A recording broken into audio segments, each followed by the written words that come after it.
বিসমিল্লাহির রহমানির রহিম। তেল দিয়ে দিছি, ঝাল কুচি, পেঁয়াজ কুচি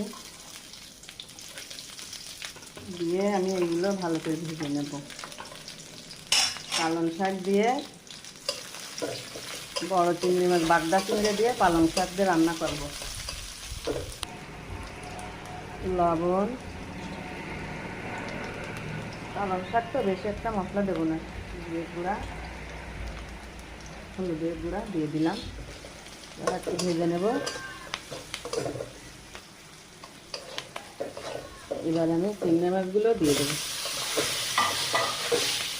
চিংড়ি মাছগুলো একটু কষায় নেব।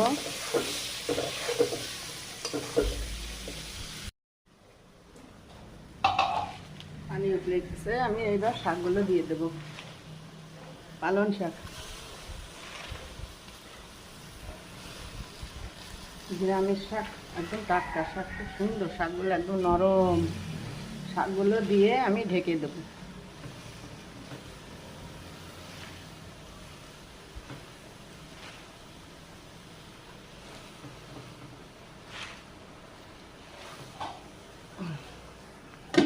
ঢেকে দিলাম।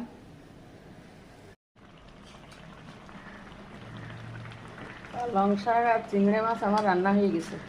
রান্নাটা কেমন হলো কমেন্টে জানাবেন। রান্নাটা ভালো লাগলে, পছন্দ হলে লাইক কমেন্ট শেয়ার করে দেবেন। আল্লাহ হাফেজ।